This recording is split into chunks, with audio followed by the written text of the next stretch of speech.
স্ক্রিনটা তাহলে শেয়ার করি। হ্যাঁ, আমরা আজকে যেগুলো পড়াশুনো করব তার মধ্যে রয়েছে লগ্ন, রাশি এবং ভাব। লগ্ন আমরা আগের দিনকে পড়েছিলাম, কিছুটা রাশি সম্পর্কেও পড়েছিলাম, আর ভাব এইটা হচ্ছে গিয়ে আমরা আজকে জানবো। আজকে আমাদের মূল পাঠ্য বিষয় যেটা, সেটা হচ্ছে ভাব। আর আগের দিন আমরা যেটা পড়েছিলাম যে আমাদের পুরো বিচার যে যার উপরে বেস করে আমরা প্রেডিকশন করি, সেটা ডিপেন্ড করছে শুধুমাত্র তিনটে জিনিসের উপরে। একটা হচ্ছে রাশি, যাকে আমরা বলি সাইন, 12টা রাশি। কেন 12টা রাশি, এটা আমরা আগের দিন পড়েছিলাম। প্ল্যানেটস অর্থাৎ গ্রহ, যারা এই রাশিগুলোর ওপরে ঘুরে বেড়ায় এবং আমাদের ফল দেয়। আর তৃতীয় হচ্ছে ভাব। তো ঘটনাটা আমি একবার একদম সহজভাবে বোঝাই। ভাব হচ্ছে আমাদের জীবনের বিভিন্ন বিষয়ের নির্দেশক। যেমন বাবা একটা ভাব, মা একটা ভাব, ভাই একটা ভাব, ভাইয়ের বউ আর একটা ভাব, ছেলে একটা ভাব, ছেলের বউ একটা ভাব, আমি একটা ভাব, আমার চাকরি একটা ভাব, এইরকম। তো এই ভাবগুলো এই 12টা রাশির মধ্যেই ছড়িয়ে ছিটিয়ে আছে। কোথায় আছে সেটা আমাদের খুঁজে বার করা শিখতে হবে। এবার এই রাশিগুলোর উপরে গ্রহরা ঘুরে বেড়াচ্ছে। এই গ্রহরা ঘুরে বেড়াতে গিয়ে, ধরে নিচ্ছি সূর্য কোনো একটা রাশিতে ঘুরে বেড়াচ্ছে, ঘুরে বেড়াতে বেড়াতে সে খুব বলশালী হয়ে গেল। এবার এই বলশালী হওয়ার জন্য আমরা কিছুটা বেশি ফল পাবো। এবার এই ফলটা কোথায় পাবো? এই ফলটা বাবার কাছ থেকে পাবো, না এই ফলটা মায়ের কাছ থেকে পাবো, না এই ফলটা আমি অফিস থেকে পাবো, না রাজনীতি থেকে পাবো, না আমি আমার দেশ থেকে পাবো, কিংবা আমার সন্তানের কাছ থেকে পাবো, কিংবা প্রেমিকের কাছ থেকে পাবো। এই ব্যাপারটা বুঝবার জন্য কোন ঘরে এই রবির যে বলবত্তা সেটা কাজ করছে, সেইটা আমাদেরকে বুঝতে হবে। তাহলে এই ঘর, ঘর মানেই হচ্ছে আমাদের এই ভাব। তাহলে এই ভাবটা বুঝতে হবে। তাহলে আগের দিন আমরা রাশি এবং গ্রহ এই দুটো মোটামুটি বুঝতে পেরেছিলাম। আমাদের যেটা রাশি চক্র, সেটা আমাদের চারপাশের আকাশ। এই আকাশকে আমরা রাশি চক্রটা হচ্ছে সিম্পলি আমাদের চারপাশের দৃশ্যমান আকাশ, যে জায়গাটাকে আমরা দেখতে পাই। আমরা সমগ্র আকাশকে দেখতে পাই না, এবং সমগ্র আকাশ বা আহ সমগ্র, কি বলবো, আকাশই বলি, আকাশ আমাদের জীবনের উপর প্রভাব বিস্তার করে না। যেটুকু অংশ আমাদের উপর প্রভাব বিস্তার করে সেটুকুকেই আমরা নাম দিয়েছি রাশিচক্র। তার যেহেতু গোল ব্যাপারটা, তাই সেটা হচ্ছে 360 ডিগ্রি। সেইটাকে আমরা 12টা ভাগে ভেঙে নিয়েছি। 12টা ভাগ হচ্ছে আমাদের 12টা রাশি। কেন 12টা রাশি সেটাও আমরা মোটামুটি বুঝতে পেরেছি। 12টা রাশি, 3 রকম শক্তির প্রকাশ আর 4 রকম তত্ত্ব, এর কারণে আমরা রাশিকে 12টা ভাগেই ভেঙেছি। তাহলে 12টা রাশি হয়ে গেল। আর আমাদের হলো গ্রহ।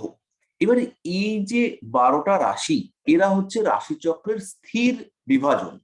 রাশিচক্রের স্থির বিভাজন। 12টা রাশি কখনো একটা রাশি আর একটা রাশির জায়গায় যাবে না, একই জায়গায়। মেষ রাশি সারা জীবন ধরে মেষেই আছে, এটা ঘোরাফেরা করছে না।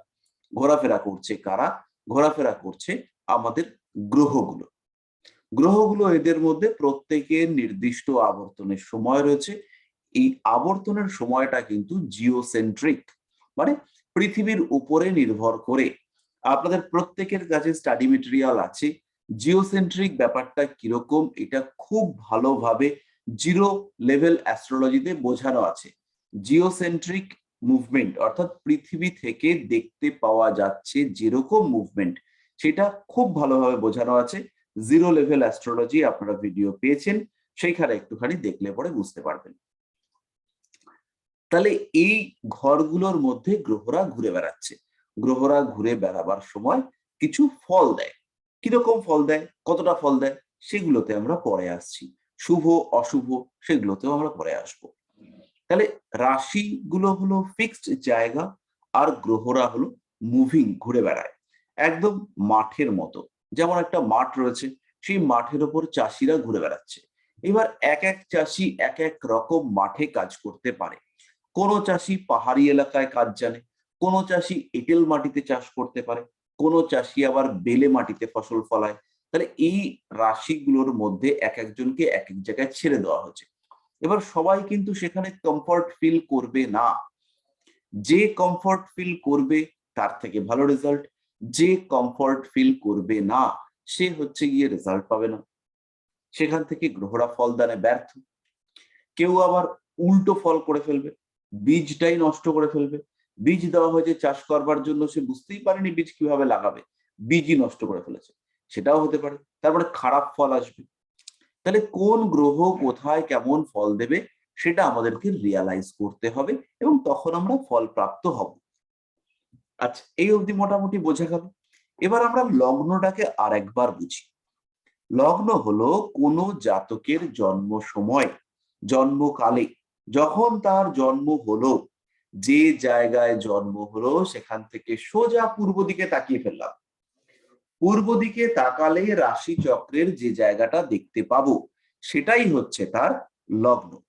রাশি চক্রের যে জায়গাটা আমরা দেখতে পাবো সেটাই তার লগ্ন। কোন স্থানে কোন নির্দিষ্ট সময় পূর্ব মুখে বা পূর্ব দিগন্তে রাশিচক্রের যে বিন্দুটি উদিত হয় সেটাই হচ্ছে তার লগ্ন। একদম সোজা হিসেব। তাহলে এবার এই লগ্ন, ধরে নিচ্ছি কোনো একজন মানুষের জন্মের সময় লগ্ন হচ্ছে গিয়ে এরম একটা জায়গায় রয়েছে, এইটা হচ্ছে তার লগ্ন। তাহলে লগ্নটা হচ্ছে গিয়ে কি লগ্ন হলো?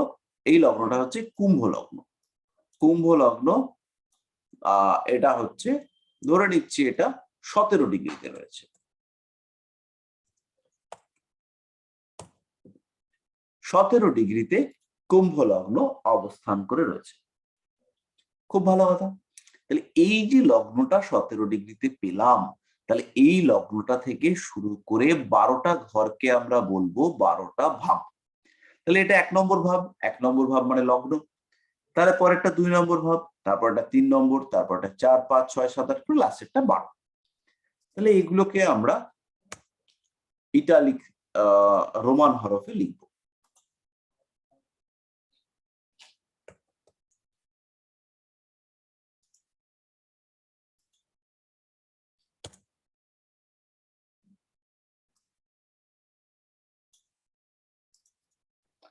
এটা 1, তাহলে এটা হচ্ছে 4 নম্বর।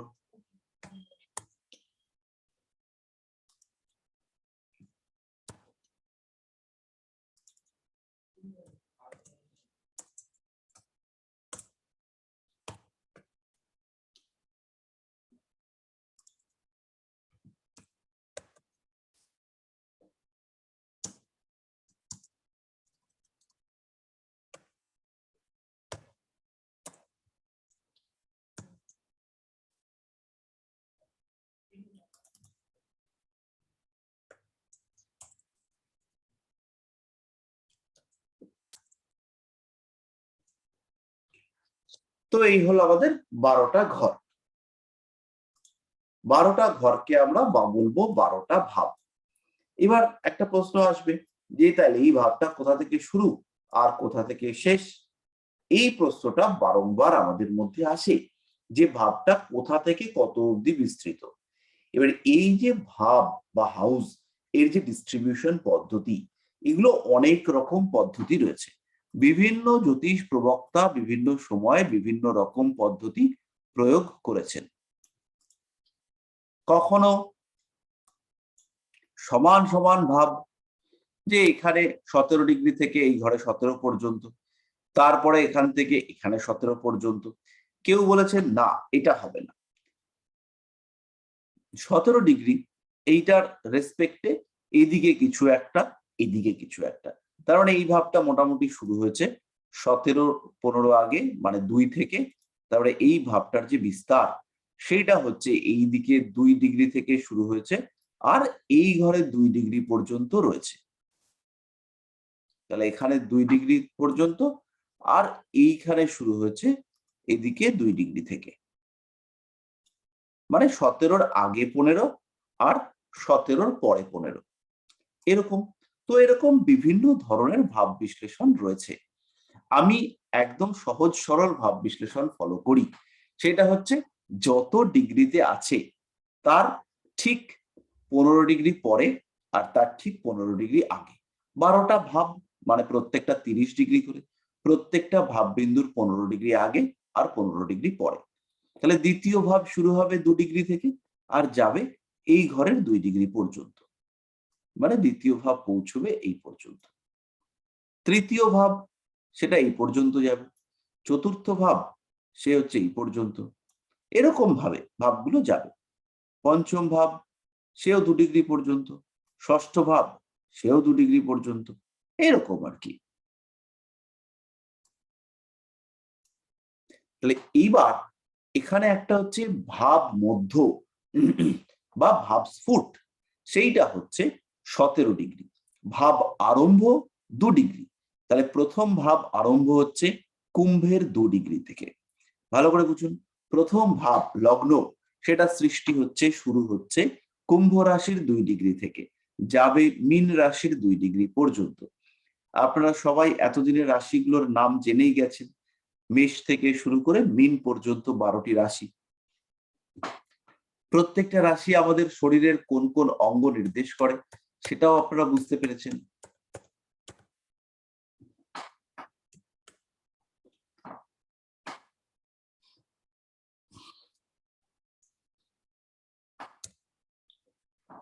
তো এই হলো আমাদের 12টা ভাব।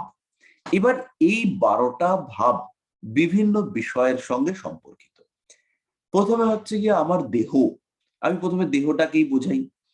দেহের মধ্যে লগ্নটা হচ্ছে আমার মাথা, মাথা, মস্তিষ্ক, মাথার পেছনের দিকটা, এগুলো সবই হচ্ছে লগ্নতে পড়বে। এরপরে আর একটু এগিয়ে গেলে আমার মুখমণ্ডল, সেটা হচ্ছে 2 নম্বর ভাব।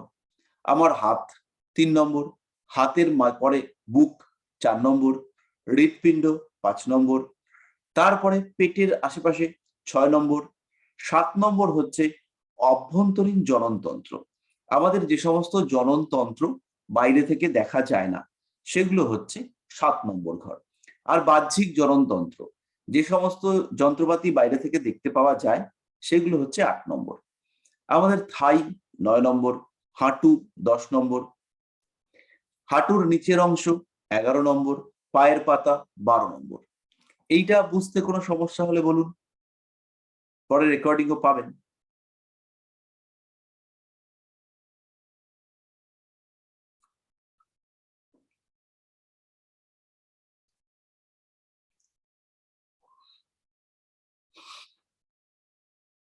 তাহলে যদি আমরা 3 নম্বর ঘরে যদি দেখি মঙ্গল রয়েছে এবং সেই মঙ্গলটা শনি দ্বারা দৃষ্ট, শনির দৃষ্টি পড়তে পারে।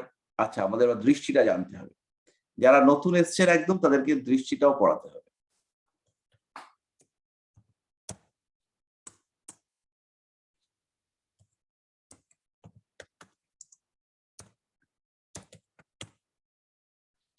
আচ্ছা, তাহলে মঙ্গল যদি 3 নম্বর ঘরে থাকে, 3 নম্বর ঘর আমরা বললাম আমাদের হাত, তাহলে হাতের মধ্যে যদি মঙ্গল থাকে শনি দৃষ্ট হয়ে, তাহলে পরে সেই লোকটার হাতে খুব জোর থাকতে পারে, হাতগুলো লম্বা লম্বা হতে পারে, আবার হাতে আঘাত প্রাপ্তির সম্ভাবনা সেটাও সৃষ্টি হতে পারে। হাতে হচ্ছে গিয়ে আঘাত লাগার জায়গা কিন্তু রয়েছে। তাহলে মঙ্গল যদি তৃতীয় না থেকে চতুর্থে থাকে, তাহলে মায়ের সঙ্গে ঝগড়া হতে পারে, বাড়িতে আগুন লাগার সম্ভাবনা থাকতে পারে। এবার সেই রাশিটা সেটা যদি অগ্নিতত্ত্বের রাশি হয় তাহলে আগুন লাগবার সম্ভাবনা বেশি। তার সঙ্গে যদি 6 নম্বর ঘরের সম্পর্ক থাকে তাহলে ক্ষয় হতে পারে। তো এই যে কোন ঘর কি বোঝায় সেটা আমাদেরকে একটুখানি বুঝতে হবে, কোন ঘর থেকে আমরা কি বিচার করি। তাহলে লগ্নটাকে আমরা বলবো হাউস অফ সেলফ, এটা হচ্ছে আমার ঘর, আমি এটা।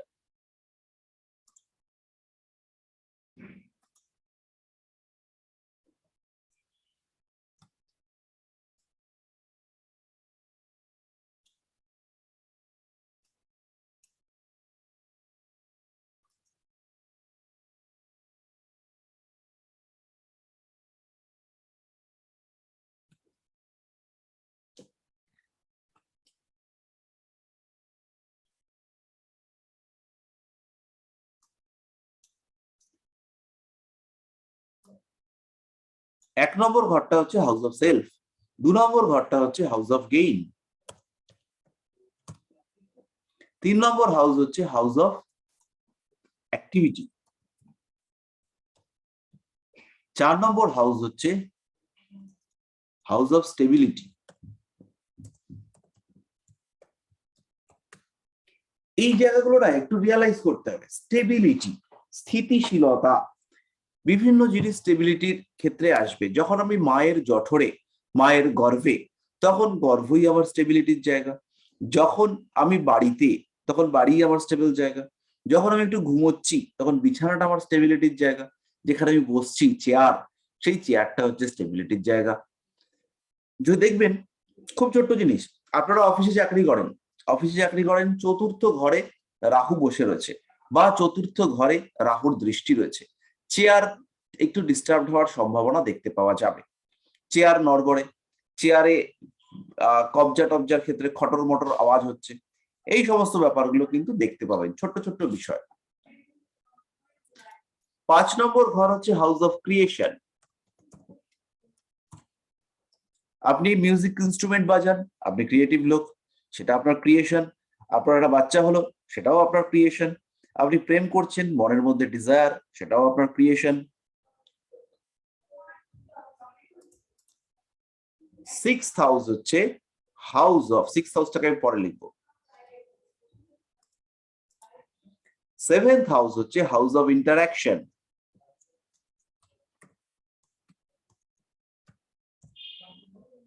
8th হাউসটাকে আমি পরে লিখবো। 9th হাউস হচ্ছে হাউস অফ সোর্স। কিরকম সোর্স? যেখান থেকে আমার উৎপত্তি। আমার উৎপত্তি আমার বাবার থেকে, আমার বাবার থেকে আমার উৎপত্তি। আমার যে ডিএনএ, তার মধ্যে এক্স ফ্যাক্টর বা ওয়াই ফ্যাক্টর, সেটা হচ্ছে এক্স ক্রোমোজোম বা ওয়াই ক্রোমোজোম, সেটা ডিপেন্ড করেছে আমার বাবার থেকে। তাই আমার সোর্স হচ্ছে কি আমার বাবা। আর আমাকে ধারণ করেছেন কে? যিনি আমার হাউস অফ স্টেবিলিটি, অর্থাৎ আমার মা। 10th হাউস, 10 নম্বর ঘর, সেটা হচ্ছে হাউস অফ কর্মা।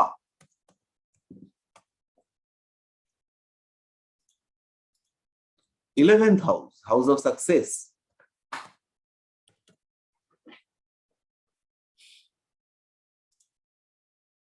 বাকি রইল 6, 8, 12। 8 নম্বরটা হচ্ছে হাউস অফ মোক্ষা, মুক্তি। আপনার থেকেও কেউ মুক্তি পেতে পারে। শরীরকে বর্জ্য পদার্থ থেকে মুক্ত করা, সেটাও 8 নম্বর ঘর থেকেই বিচার্য। আমাদের মূত্রনালী, আমাদের মলদ্বার, আমাদের সাবকনশিয়াস মাইন্ড, এগুলো সবই হচ্ছে গিয়ে আমাদের 8 নম্বর ঘর থেকে বিচার্য।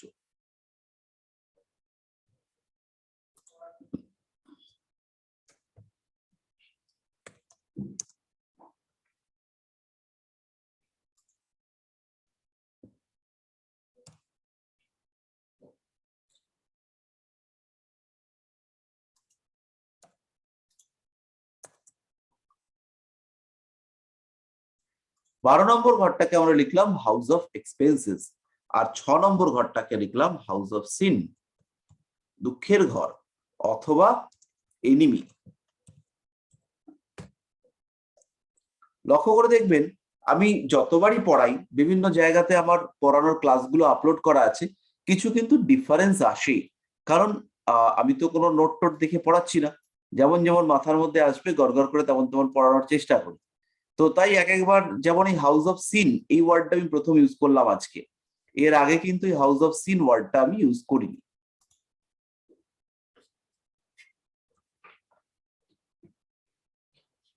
তো যাই হোক, তাহলে এই বিষয়গুলো ছাড়াও আমরা আরো বহু বিষয় এই ঘরগুলো থেকে বিচার করি। সেইগুলো আমি লিখবো, সেইগুলো লিখতে গিয়ে আমার কিছু হেল্প দরকার। তো আপনারা একটু একটু করে বলুন যে 2 নম্বর ঘর থেকে আর কি কি বিচার করব।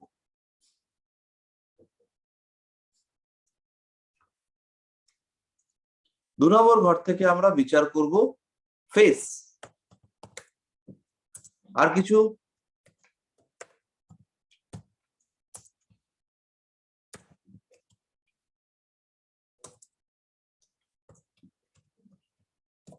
টাকা পয়সা, ধন দৌলত। গুড। মানি। আর বাক্য, কথার বাক্য। স্পিচ আমরা লিখেছি, বাক্য লেখা হয়েছে। বাক্য, নিত্য, কুটুম্ব, আত্মীয় কুটুম্ব, পরিজন। ওই কুটুম্ব বলতে ফ্যামিলিটা আমরা লিখে ফেলেছি। সেভিং, সেভিংস, মানির সঙ্গে সেভিংস রিলেটেড। আচ্ছা, এইতে আমাদের চলবে দ্বিতীয় ভাবে। এর সঙ্গে আমাদের টেস্ট রয়েছে, আমাদের চোখ, কান, নাক, মুখ, পঞ্চ ইন্দ্রিয় রয়েছে, আমাদের কথাবার্তা বলার স্টাইল রয়েছে, আমাদের মুখের শেপ রয়েছে, আমরা কি টাইপের খাবার খেতে পছন্দ করব, আমাদের অ্যাডিকশন যেগুলো আমাদের মুখ রিলেটেড, আমাদের ভোজন রিলেটেড অ্যাডিকশন, কেউ অ্যালকোহলিক, কেউ হচ্ছে গিয়ে স্মোক করতে ভালোবাসে, সেইগুলো আমরা এখান থেকে জাজ করতে পারবো। আমাদের যত রকম পেপারস আছে, আমাদের মার্কশিট, আমাদের সার্টিফিকেট যেগুলো আছে, সেগুলো আমাদের সেকেন্ড হাউস থেকে আসবে। আমাদের পাসপোর্ট, ভিসা বা এই ধরনের যে ডকুমেন্টেশন, সেগুলো আমাদের সেকেন্ড হাউস থেকেই আসবে। থার্ড হাউস হচ্ছে হাউস অফ অ্যাক্টিভিটি। তাহলে থার্ড হাউস থেকে আমরা বিচার করব এরকম কয়েকটা জিনিস। স্যার কমিউনিকেশন, উদ্যম, পরাক্রম এই ধরনের কিছু। বাহ, কমিউনিকেশন,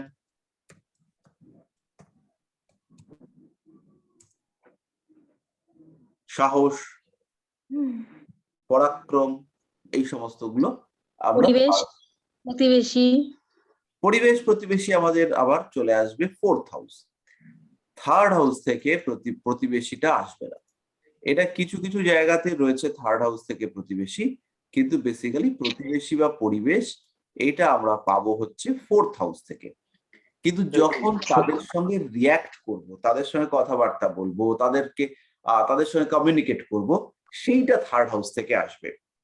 আমার পরিবেশ ভালো হবে কি না, আমি বস্তিতে থাকবো না আমি হচ্ছে গিয়ে একটা সুন্দর পরিবেশে থাকবো, কমপ্লেক্সে থাকবো, সেটা কিন্তু ফোর্থ হাউস থেকে আসবে। ফোর্থ হাউস হচ্ছে আমার সুখ, আমার মা, আমার হ্যাপিনেস, আমার environment, education, schooling education, school, পরাক্রম, ফ্রেন্ড। দাম বেশি না, দাম মাত্র 9 টাকা। একটা আচ্ছা, বিয়েগুলো তো একটু অফ করতে হবে। আচ্ছা, পরাক্রম, এই পরাক্রমটা আমাদের থার্ড হাউস থেকে দেখবো। থার্ড হাউস থেকে আরেকটা জিনিস দেখবো, সেটা হচ্ছে হ্যান্ড, আমাদের বাহু, এর সঙ্গে সঙ্গে আমাদের স্ট্রেংথ, স্যার স্বাস্থ্য, স্বাস্থ্য, ছোট ভাই বোন, হেলথ। হেলথ আমরা পাবো হচ্ছে 1 নম্বর ঘর থেকে। এইবার হেলথ তো খুব ভালো, কিন্তু সেই মানুষটা অ্যাক্টিভ কিনা সেইটা আমরা পাবো 3 নম্বর ঘর থেকে। 3 নম্বর ঘরটা খুব স্ট্রং, কিন্তু 1 নম্বর ঘরটা মরে রয়েছে, তাইলে কিন্তু সেই মানুষটার গায়ে মোটে জোর থাকবে না। সেই মানুষটা হচ্ছে গিয়ে তখন অ্যাক্টিভিটির জন্য যে এনার্জি রিকোয়ারমেন্ট, সেইটা খুঁজে পাবে না। 5 নম্বর ঘর ক্রিয়েশন, এখানে আমাদের এডুকেশন আছে, সন্তান, সন্তান, ক্রিয়েটিভিটি, চাইল্ড, লাভ ম্যারেজ, লাভ, ম্যারেজ নয়, লাভ, ম্যারেজ কিন্তু এখান থেকে একদমই নয়। আচ্ছা, ক্রিয়েশনের পরে আমরা চলে আসবো এডুকেশন, চাইল্ড,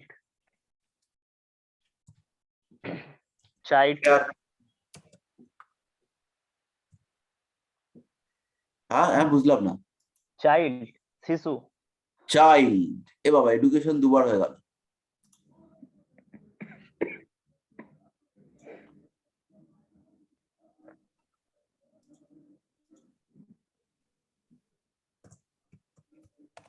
আর একটা জিনিস আমরা এখান থেকে বিচার করব, যেটা ভীষণ ইম্পর্টেন্ট, সেটা হলো ডিজায়ার। বড় বড় চিন্তা আছে কিনা, না একদম ছোট ছোট চিন্তা, সেইগুলো আমরা এখান থেকে। হার্ট, হৃৎপিণ্ড, হৃৎপিণ্ড বিষয়টা এটা 4 আর 5 মিলিয়ে থাকে। হার্টটাকে আমরা 4 আর 5 মিলিয়ে বিচার করি। হার্ট সেটাই তো জানি। হ্যাঁ, এবার 4 নম্বর ঘরটা হচ্ছে মন, আর 5 নম্বর ঘরটা হচ্ছে আরেকটু এগিয়ে ব্রেন, ব্রেনের থিঙ্কিং, মানুষটা কি টাইপের ভাবনা চিন্তা করতে পারবে। লগ্ন হচ্ছে গিয়ে তার জেনারেল প্রকৃতি, কিন্তু তার ভাবনার মধ্যে যে ওই মোর ভাবনারে ওই টাইপের যে ব্যাপার, সেটা আসবে 5 নম্বর ঘর থেকে। ডিফারেন্সিয়েট করা খুব কঠিন। যেমন লগ্ন হচ্ছে গিয়ে ব্রেনের পাওয়ার, 5 নম্বর হচ্ছে মেধা। লগ্ন স্ট্রং হলে পরে মানুষটা ব্রেনই হবে, কিন্তু সেই ব্রেনের ইমপ্লিমেন্টেশন, মেধা শক্তি, সেটা কিন্তু 5 নম্বর ভালো না হলে কিছুতেই সে মেধাকে কাজে লাগাতে পারবে না। বোঝা গেল? এগুলো আস্তে আস্তে আমরা বুঝবো, মোটামুটি মাস 6 করবার পরে আমরা প্র্যাকটিস করতে পারবো।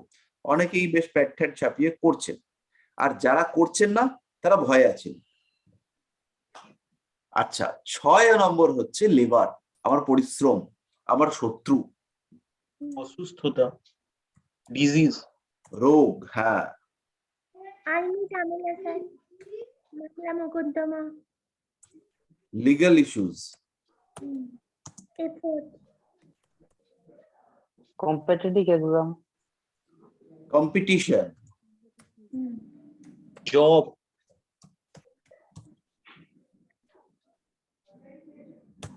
জবটা এখানে হবে না, এখানে হবে দাসত্ব। রোগ, রিপু, ঋণ। বৌদি হ্যাঁ ও, এসো। ওরে বাবা, বৌদিকে টাকাটা কি করছে কি? ঋণ, লোন। এই জায়গাটাতে একটা গন্ডগোল আছে। এই লোনটা যখন আসবে, এখানে আমরা লিখবো রিকোয়ারমেন্ট অফ লোন, মানে লোনের দরকার তৈরি হবে, লোনটা দরকার, এইটা হচ্ছে গিয়ে 6th হাউস থেকে চলে আসবে।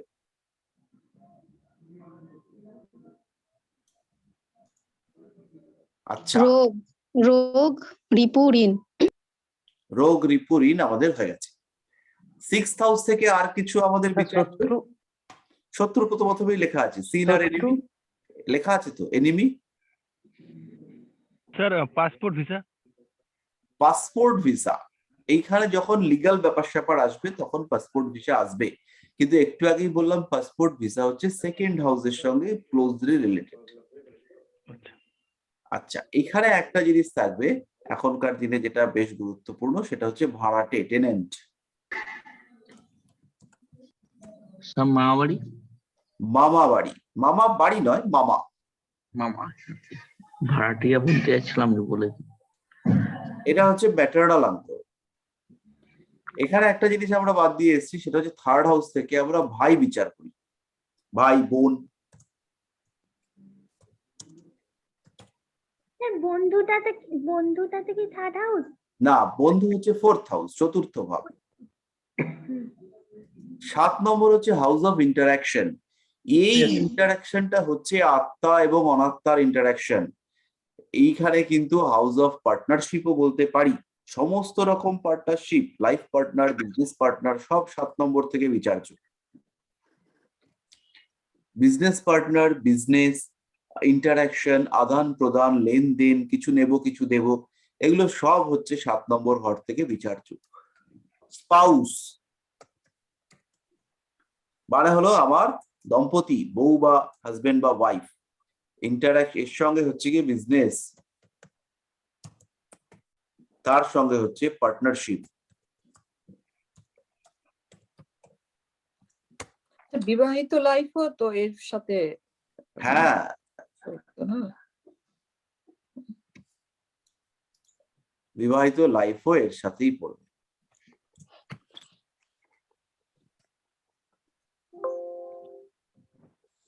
এবার হচ্ছে আমাদের ম্যারেজ।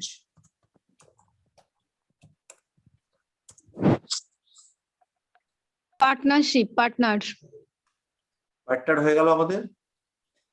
এবার আমাদের একটা জিনিস আমরা বলেছিলাম, প্রথমেই বলেছিলাম, সেটা ব্যবসা, হচ্ছে ব্যবসা, ব্যবসা। ইন্টারনাল জেনিটালস, মানে আভ্যন্তরীণ জনন অঙ্গ, সেইগুলো সব হচ্ছে 7 নম্বর ঘর থেকে বিচার্য। এইটা কিন্তু আমাদের সন্তানের সময় বিশেষভাবে দেখতে হবে, কারণ প্রচুর ক্ষেত্রে বাচ্চা হয় না যাদের, তারা অ্যাস্ট্রোলজারের কাছেও আসে, ডাক্তারের কাছেও আসে। তো সেই জায়গাটাতে কিন্তু আমাদের এটা একটু দেখতে হবে যে ইন্টারনাল জেনিটাল অর্গানস গুলো ঠিকঠাক রয়েছে কিনা, সেটা আমরা 6, 7 এই সমস্ত ঘর থেকে পাবো।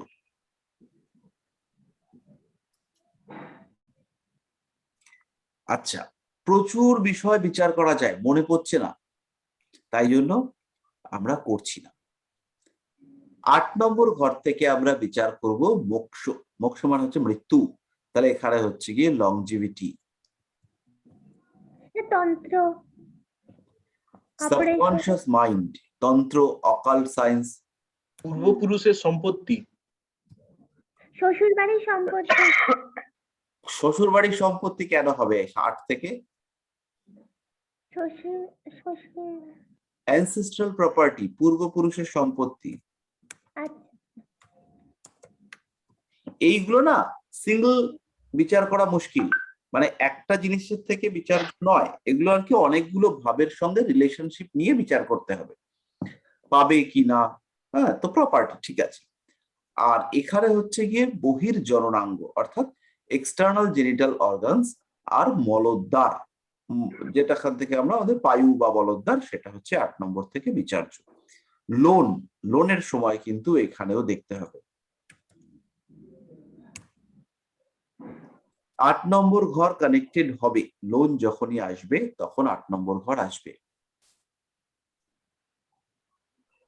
সাবকনশিয়াস মাইন্ড, ইন্টারনাল থিঙ্কিং, সেগুলো সব 8 নম্বর ঘর থেকেই বিচার্য।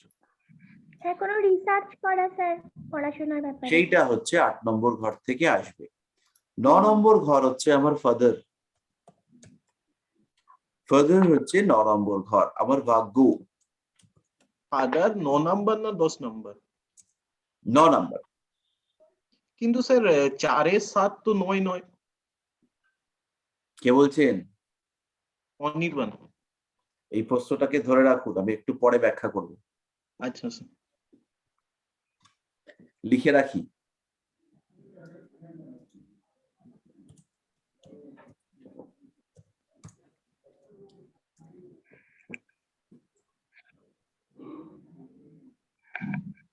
এই ব্যাখ্যাটা কিন্তু আজকেই করব, আর কোনোদিন করব না। আচ্ছা, ফাদার, ফেট, হায়ার এডুকেশন। Spiritual activity.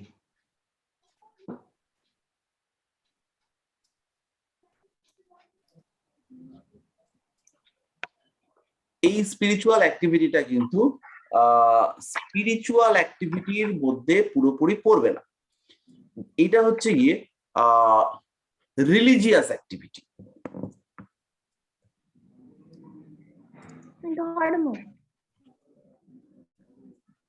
হ্যাঁ, ধর্ম, পুজো পাঠ, যেগুলো ওপেন। এবার একটা মানুষ সে হচ্ছে গিয়ে তন্ত্র সাধনা করছেন, বা হচ্ছে গিয়ে সে তার হচ্ছে গিয়ে সাবকনশিয়াস মাইন্ডকে তিনি অ্যাক্টিভ করে বসে আছেন, সেইটা হচ্ছে গিয়ে আসবে হচ্ছে কি বলে জানো 8 নম্বর ঘর থেকে। এবার হচ্ছে আমাদের কর্ম, এখানে হচ্ছে আমাদের কর্ম, যেটা এখান থেকে আমরা আমাদের প্রফেশন ক্যালকুলেট করব। এর সঙ্গে সঙ্গে আমরা এখান থেকে হাঁটুর বিচার করব, হাঁটু আমাদের নি। 11th হাউস হচ্ছে গিয়ে আমাদের সাকসেস, ইনকাম।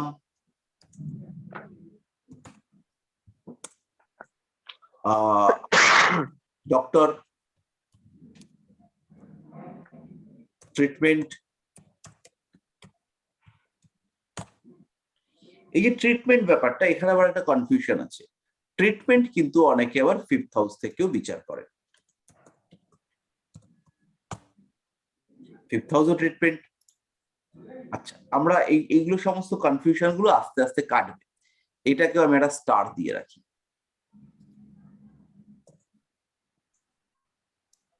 একটা লাল স্টার দিয়ে রাখলাম। 12 নম্বর ঘর হচ্ছে আমাদের এক্সপেন্সেস। এই ঘরটা আমাদের জেল, এই ঘরটা আমাদের হসপিটাল, এই ঘরটা আমাদের বেড কমফর্ট, যাত্রা, ফরেন,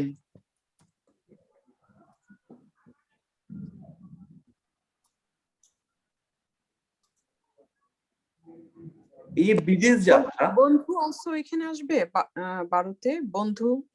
না 12তে বন্ধু না, 40, ব্যয় স্থান, বেডসজ্জা। এক্সপেন্স আমরা লিখলাম। এইবারে যে ফরেন লেখা হলো, ফরেন 3 এর সাথেও রিলেটেড, ফরেন 9 এর সাথেও রিলেটেড। 3 হচ্ছে যাওয়া আসা, এলাম গেলাম। 9 হচ্ছে কিছুদিনের জন্য গেলাম, ওই তীর্থযাত্রা, একটু ঘুরে এলাম, সেগুলো সব 9 এর সঙ্গে কানেক্টেড, বেড়াতে টেড়াতে গেলাম। আর 12টা হচ্ছে ফরেনে গিয়ে একটু থাকলাম, কাজকর্ম করলাম, মাস 3, 4, 6 এরকম থাকলাম, কিছুদিনের জন্য সেটেলমেন্ট হলো, এইগুলো হচ্ছে গিয়ে 12। ঠিক আছে, তো আমরা এগুলো আস্তে আস্তে করব। তাহলে এই যে 12টা ঘর সম্পর্কে আমরা জানলাম, এটা 12টা ঘরের একটু একটু দরজার দিকটা জানতে পারলাম। এবার এই 12টা ঘরকে খুব ভালো করে স্টাডি করতে হবে। আমাদের জীবনের অনেক অনেক ঘটনা, যেগুলো আমরা এই 12টা ঘরে যা লিখেছি তার মধ্যে কিছুই আসেনি। যেমন হচ্ছে ভাড়াটের নাতনি, একজন মানুষ, তার হচ্ছে গিয়ে কুনজর কার সঙ্গে, কার উপরে, ভাড়াটের নাতনির উপরে। তাহলে ভাড়াটের নাতনি, তার সঙ্গে কুনজর, এগুলো খুঁজে বার করতে হবে। আদৌ কি তার কুনজর দেওয়ার ক্ষমতা আছে?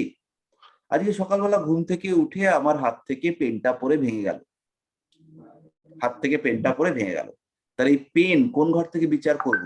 পড়ে ভেঙে গেল, মনটা খারাপ হলো,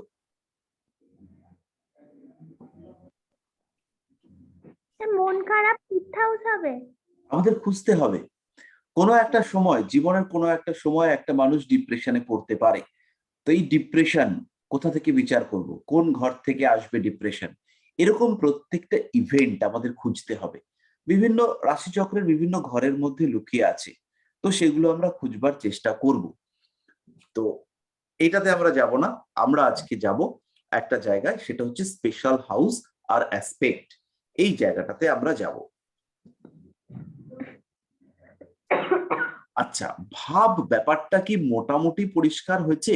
কারোর যদি ভাব সম্পর্কে, ভাবের ফান্ডামেন্টাল আইডিয়া সম্পর্কে কোনো প্রশ্ন থাকে তাহলে একটুখানি করুন। ভাব হচ্ছে লগ্ন থেকে ধরে 12টা ডিস্ট্রিবিউশন, 12টা ঘর, এবং সেই ঘরগুলোর মধ্যে আমার সমস্ত লাইফ ইভেন্ট, সেইটাকে স্পেসিফাই করে দেওয়া। এবার আমাদের করতে হবে গ্রহের দৃষ্টি। এই গ্রহরা এরা দৃষ্টি দেয়। দৃষ্টি মানে প্রভাব, দৃষ্টি মানে রাশিচক্রকে ইনফ্লুয়েন্স করে বিভিন্ন ভাবে, এরা রাশিচক্রকে ইনফ্লুয়েন্স করে। তো এর মধ্যে সবচেয়ে বড় স্ট্রং ইনফ্লুয়েন্স হচ্ছে পূর্ণ দৃষ্টি। পূর্ণ দৃষ্টি মানে হচ্ছে কি পুরো, কমপ্লিট অ্যাসপেক্ট, ফুল অ্যাসপেক্ট। গ্রহরা এক একটা গ্রহ এক একটা দিকে দৃষ্টি দেয়। এছাড়াও রয়েছে একপদ দৃষ্টি, দ্বিপদ দৃষ্টি, ত্রিপদ দৃষ্টি। এক পদ মানে হচ্ছে পূর্ণ দৃষ্টি হচ্ছে 4 পদ, 4 মাত্রা। এক পদ মানে হচ্ছে 1/4 অ্যাসপেক্ট, দ্বিপদ মানে হচ্ছে হাফ অ্যাসপেক্ট, ত্রিপদ মানে হচ্ছে 3/4, পৌনে অ্যাসপেক্ট দৃষ্টি। তো এই এক পদ, দ্বিপদ বা ত্রিপদ, এগুলোকে আমরা বিরাট গুরুত্ব দেই না, দেওয়া উচিত কিন্তু দেই না, দেওয়া দরকার, খুবই দরকার। গভীর বিচারের সময় আমাদের মতন লোভী মানুষরা দেন না, কিন্তু যারা ট্রু অ্যাস্ট্রোলজি প্র্যাকটিস করেন তারা কিন্তু অবশ্যই এটাকে গুরুত্ব দিয়ে থাকেন। তো এই দৃষ্টিগুলো বাদ দিয়ে আমি আজকে সিম্পল পূর্ণ দৃষ্টি করাচ্ছি। আপনাদের কাছে যে ভিডিও কোর্স পৌঁছেছে তার মধ্যে 0 লেভেল অ্যাস্ট্রোলজিতে আপনারা এই সমস্ত দৃষ্টি দেখতে পাবেন। কোন গ্রহের দৃষ্টি কিভাবে পড়েছে প্রত্যেকটা একদম তীর চিহ্ন দিয়ে কষ্ট করে দেখানো হয়েছে। অনেকেই আছেন তারা ওই ভিডিওগুলো দেখেন না, কিন্তু ভিডিওগুলো দেখতে হবে। ভিডিওগুলো প্রচুর কষ্ট করে বানানো, প্রচুর খেটে বানানো, আর প্রচুর তথ্যবহুল। যাই হোক, আমরা চলে আসছি পূর্ণ দৃষ্টি।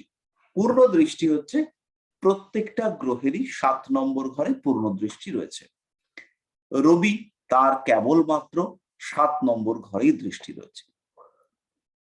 বুধের ক্ষেত্রেও তাই, রবি, বুধ, শুক্র এদের সবার 7 নম্বর ঘরে দৃষ্টি। একদম উল্টো দিকের ঘরটাকে দেখবে। তাহলে যদি রবি এইখানে বসে, ধরে নিচ্ছি রবি এইখানে বসেছে,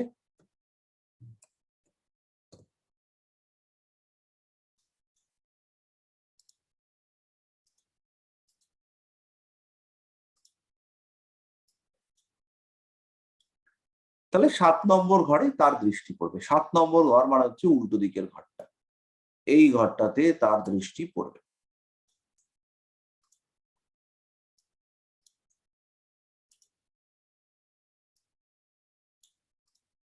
ব্যাস, 7 নম্বর ঘরের উপরে রবির দৃষ্টি পড়ে গেল। রবি, বুধ, শুক্র এদের এইরকমই দৃষ্টি। এবার আমাদের এলো বৃহস্পতি। দৃষ্টি হচ্ছে 5, 7, 9। শনি,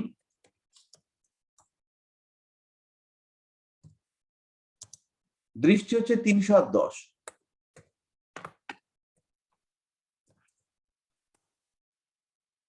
আর মার্স, মার্সের মঙ্গলের দৃষ্টি হচ্ছে 4, 7, 8।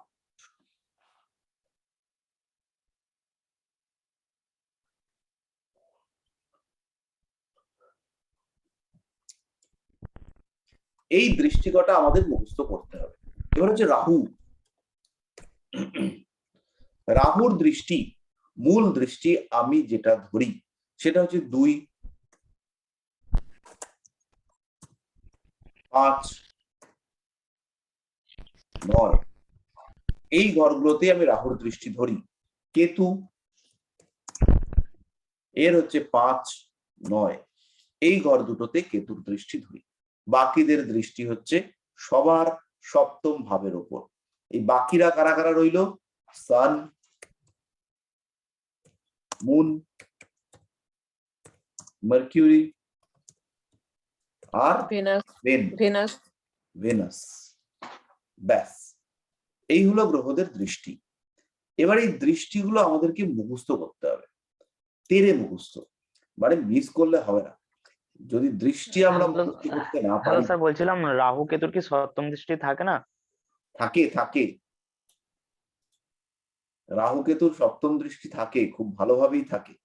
কিন্তু রাহু আর কেতু এরা হচ্ছে পরস্পর বিরোধী সত্তা। এবার রাহুর দৃষ্টি, রাহুর ইম্প্যাক্ট যদি আমি কেতুর উপরে নিয়ে গিয়ে ফেলি, রাহু হচ্ছে হাইপার অ্যাক্টিভিটি ইন্ডিকেট করে, যেমন জলের মধ্যে কৃমি কিলকিল হচ্ছে, আর কেতু হচ্ছে গিয়ে ল্যাক অফ অ্যাক্টিভিটি। তাহলে কেতুকে যেখানে আমি অ্যাক্টিভ ধরছি সেইখানে রাহুর ইম্প্যাক্ট সেটা কিন্তু অ্যাক্টিভ হচ্ছে না। বুঝতে পারলাম? এই জন্য প্র্যাকটিস করবার সময় আমি কেতুর উপরে রাহুর দৃষ্টিটাকে ইগনোর করি, আবার রাহুর উপরে কেতুর দৃষ্টি সেটাকেও ইগনোর করি।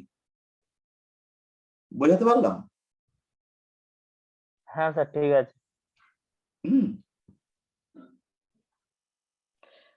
Sir, Sun, Moon, Mercury and what you call Venus, এগুলি সবই only 7th house এ Only থাকে, 7, মানে 7 নয়, দৃষ্টি দেয়। উল্টো দিকে, একদম। এবার দৃষ্টি দিলে কি হয়, এইটা একটা প্রশ্ন আমাদের মাথার উপরে আসবে। দৃষ্টি দিলে হচ্ছে গিয়ে একটু এর কোয়ালিটি ইম্পোজ করতে চায়, এর এফেক্টটা ওই ঘরটার মধ্যে দিতে চায়। যেমন শুক্র হচ্ছে একটা সুন্দর গ্রহ। শুক্র আমাদের যত গ্রহ রয়েছে এদের মধ্যে সবচেয়ে সুন্দর হচ্ছে শুক্র। চন্দ্র খুব সুন্দর, বুধও সুন্দর, বৃহস্পতিও সুন্দর। তো শুক্র হচ্ছে একটু বেশি সুন্দর, শুক্রর অ্যাট্রাকশন খুব বেশি।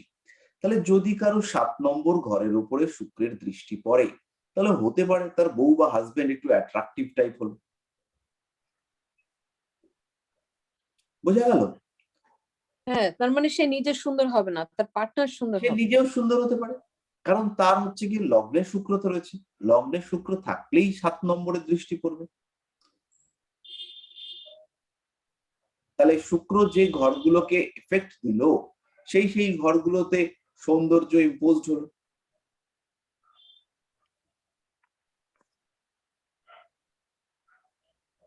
ঠিক আছে, তাহলে অ্যাসপেক্ট ব্যাপার, দৃষ্টি ব্যাপারটা মোটামুটি পরিষ্কার হলো।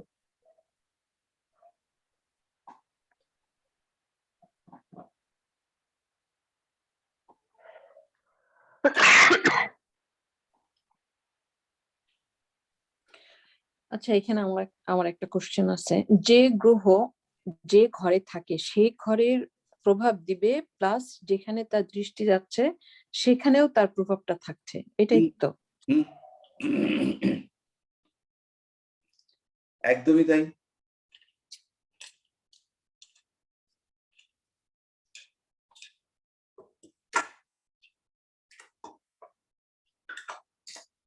তো আমরা একটা এক্সাম্পল শেয়ার করে একটু বোঝানোর চেষ্টা করব।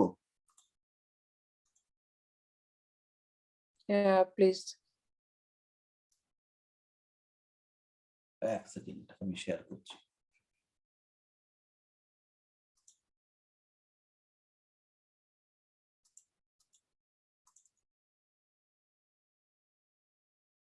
হলো, শেয়ার হচ্ছে?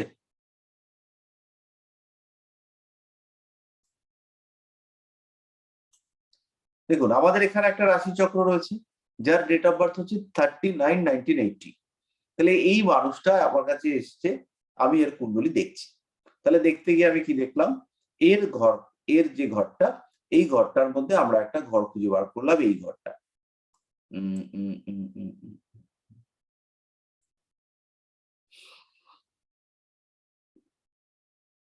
এই ঘরটা, এই যে এই ঘরটা, এটা হচ্ছে তার 11th হাউস। 11th হাউস মানে হচ্ছে তার আর্নিং। এবার আর্নিং, এই ঘরটার উপরে কে কে দৃষ্টি দিচ্ছে? এই ঘরটার উপরে দৃষ্টি দিচ্ছে মঙ্গল, এই ঘরটার উপরে দৃষ্টি দিচ্ছে বৃহস্পতি। তাহলে বসে আছে কে? সে হচ্ছে চন্দ্র। তাহলে এবার এই মানুষটার যে আর্নিং, সে আর্নিংটা ডিপেন্ড করবে কার কার উপরে? চন্দ্রের উপরে। এই ঘরের অধিপতি লর্ড তার উপরে, এই ঘরের যে যে দৃষ্টি দিচ্ছে তার উপরে। তাহলে মঙ্গল, সে হচ্ছে 10th লর্ড, কর্ম, চাকরি, পরিশ্রম এই সমস্ত আসছে 10th থেকে। 10th লর্ডের দৃষ্টি পড়েছে 11th-এ। 6th লর্ড বৃহস্পতি, 6 নম্বর ঘরের মালিক, যে কিনা দেবে এফোর্ট, চেষ্টা, পরিশ্রম, তার দৃষ্টি 11th-এ পড়েছে। তাহলে এইখানে সে নিজের এফোর্ট, চিন্তা, চেষ্টা, পরিশ্রম, অনেস্টি, তার মধ্য দিয়ে কাজকর্ম, ডেভেলপমেন্ট, বেটারমেন্ট নিয়ে আসবে। আর কার দৃষ্টি পড়েছে? কেতুর দৃষ্টি পড়েছে। তাহলে জব স্যাটিসফ্যাকশনের অভাব থাকবে, জব স্যাটিসফ্যাকশন তার ক্ষেত্রে আসছে না। এখানে বসে রয়েছে চন্দ্র। চন্দ্রকে, সে হচ্ছে লগ্নের লর্ড। তাহলে কাজকর্মের জায়গাতে তার কনসেন্ট্রেশন, তার মনঃসংযোগ, তার ডেডিকেশন, এই সমস্ত বিষয়গুলো আমরা দেখতে পাবো।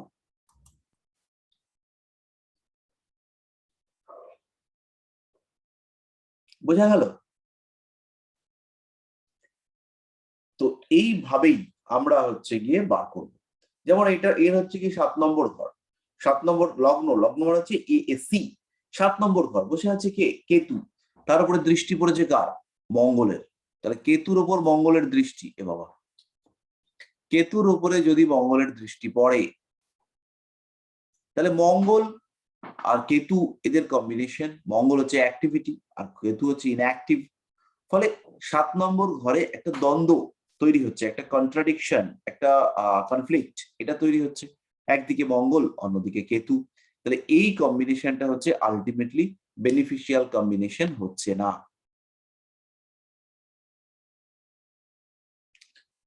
তো এইভাবে আমরা হচ্ছে গিয়ে বিষয়টাকে বিচার করব। এই মানুষটা বলতে পারে যে আমার মায়ের সঙ্গে আমার সম্পর্ক কেমন থাকবে? ভালো থাকবে না। কেন ভালো থাকবে না? কারণ লগ্নে রাহু রয়েছে। লোকটা, মানুষটাই তার মধ্যে ইরিটেশন প্লে করবার সম্ভাবনা রয়েছে। স্যাটিসফ্যাকশনের অভাব, সন্তোষ, তার একটা অভাব এর মধ্যে কাজ করবে। তাহলে এই যে ইরিটেশন, এইটা রাহুর জন্য হবে। এবার মায়ের জায়গা, সেখানে বসে আছে মঙ্গল। শুনতে পাই না, আমি অন্য কথা ভাবছিলাম। হ্যাঁ, কি বলছে? মায়ের জায়গাটাতে বসে রয়েছে মঙ্গল। এবার এই মায়ের জায়গাতে মঙ্গল বসে রয়েছে। মঙ্গল যখনই মায়ের ক্ষেত্রে বসে থাকবে, তখন এই মঙ্গলের কারণে জাতকের মধ্যে একটু লড়াকু মেন্টালিটি দেখতে পাওয়া যাবে। মাও সেও একগুঁয়ে, মাও হচ্ছে কি স্ট্রিক্ট মেন্টালিটির লোক। এবার এই মঙ্গল তার দৃষ্টি চন্দ্রের ওপর পড়েছে। চন্দ্রটা মাতৃকারক গ্রহ, চন্দ্রকে বলা হয় আমাদের মা। চন্দ্র আমাদের গর্ভধারণের কারক গ্রহ, চন্দ্র আমাদের নারিশমেন্টের কারক গ্রহ, চন্দ্র আমাদের স্থিতিশীলতার কারক গ্রহ, চন্দ্র আমাদের শরীরের যত ফ্লুইড লিকুইড আছে তার কারক গ্রহ। স্পার্ম মানে শুক্রাণু, সে যখন ধীরে ধীরে ডিম্বাশয়, ডিম্বাণু ইত্যাদির দিকে অগ্রসর হবে, তার যে মোটিলিটি, তার যে গতিশীলতা, তাকে তো একটা তরল মাধ্যমের মধ্য দিয়ে এগিয়ে যেতে হবে। সেই লিকুইড তার কারক গ্রহ হচ্ছে চন্দ্র। তাহলে এই চন্দ্র যখন মঙ্গল দ্বারা দৃষ্ট হয়ে থাকবে, তখন অবশ্যই মায়ের সঙ্গে এর একটা দূরত্ব সৃষ্টি হওয়ার সম্ভাবনা থাকছে। পরেই প্রশ্ন করবে, তাহলে কি আমি মায়ের টাকা পয়সা পাবো? মায়ের তো টাকা পয়সা আছে। তো চতুর্থপতি সে হচ্ছে শুক্র, সে দ্বিতীয় গিয়ে বসেছে, তাহলে মায়ের টাকা পয়সা পাওয়া যাবে, যাচ্ছে। দ্বিতীয় মানে হচ্ছে হাউস অফ গেইন, আমরা লিখেছি দেখুন, মনে করুন হাউস অফ গেইন, দ্বিতীয় ভাবে আমরা প্রথমেই লিখেছি হাউস অফ গেইন। দেখতে পাচ্ছেন হাউস অফ গেইন, বড় বড় জল জল করছে লেখা। সেই হাউস অফ গেইনের সঙ্গে ঘটনাটা কি হয়েছে? ঘটনাটা হচ্ছে দ্বিতীয় ভাবে কে বসে রয়েছে? চতুর্থপতি। চতুর্থপতি অর্থাৎ শুক্র, 4 নম্বর ঘরের মালিক, সে গিয়ে অবস্থান করে রয়েছে 2 নম্বর ঘরে। 2 নম্বর ঘরে যেই মাত্র বসে রয়েছে শুক্র, তখন কিন্তু মায়ের মাধ্যমে প্রপার্টি গেইন হওয়ার সম্ভাবনা থাকছে। তো এইভাবে আমরা বিচারগুলোকে করব, রিলেট করব আমাদের লাইফ ইভেন্টের সাথে।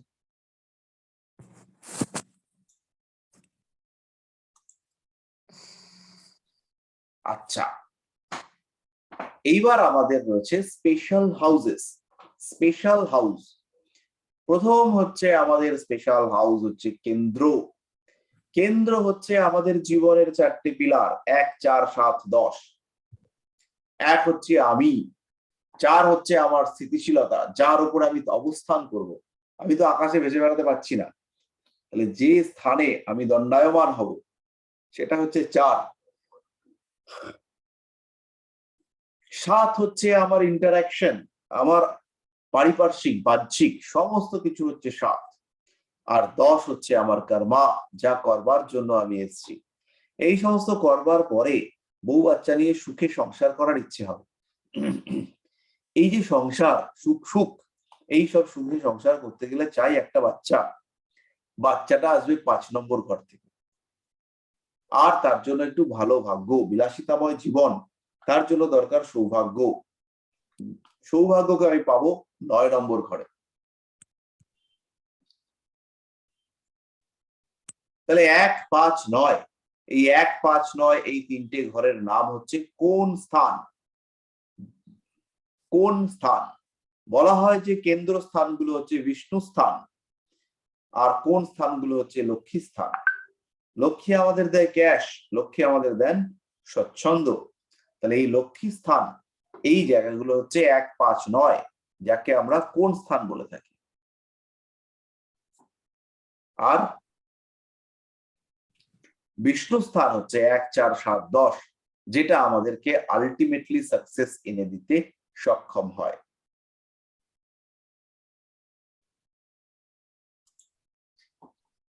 এরপরে আমাদেরকে পড়তে হবে যেটা, সেটা হচ্ছে মারক স্থান। মারক, মারকা। মারক হচ্ছে 2 আর 7, দ্বিতীয় এবং সপ্তম, এরা হচ্ছে মারক। তারপর হচ্ছে দুস্থান। দুস্থান কারা? 6, 8 আর 12। 6, 8, 12 এরা হচ্ছে দুস্থান। তারপরে হচ্ছে ত্রিশরয়। ত্রিশরয় না, উপচয়। উপচয় স্থান হচ্ছে 3, 6, 10, 11। 3, 6, 10, 11।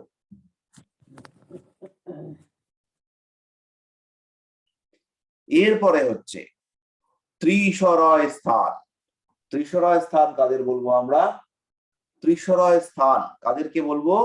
6 না, 3, 6, 11, এরা হচ্ছে ত্রিশরয়। 3, 6, 11।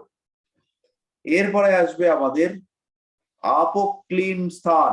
আপোক্লিন, আপোক্লিন। আপোক্লিন স্থান হচ্ছে 3, 6, 9, 12, 3, 6, 9, 12।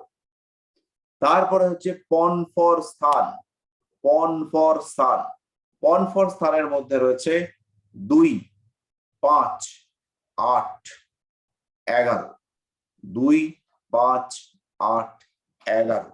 এই ঘরগুলোর নাম হচ্ছে পন ফর স্থান। আয়ুর বিচারের সময়, কর্মপ্রাপ্তির সময়, রোগের সময় এই সমস্ত বিষয়গুলো আমাদের গভীরভাবে প্রয়োজন হয়।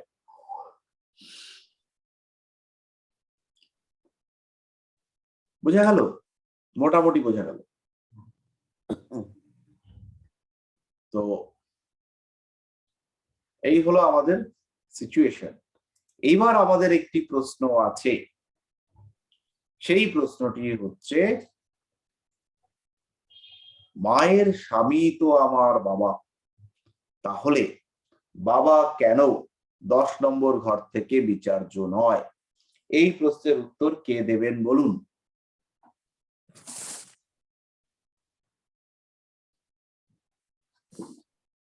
কেউ কি এই প্রশ্নের উত্তর দেবেন? দিলে আমি খুবই খুশি হব।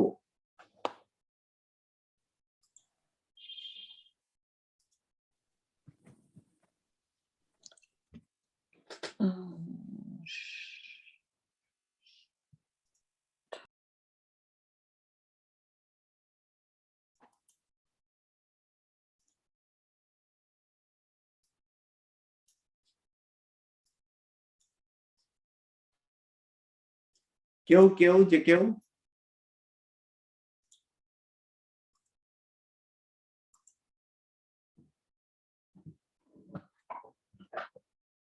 আচ্ছা, আর একটা প্রশ্ন করছি, সেইটার উত্তর দিন। আমার পিতা, যার ঔরসে আমার জন্ম, যার শুক্রাণুতে আমার জন্ম, সেই পিতা, আমার পিতা যার থেকে আমার জন্ম, তার শুক্রাণুটা বেশি ইম্পর্টেন্ট না আমার মায়ের স্বামী হওয়াটা বেশি ইম্পর্টেন্ট?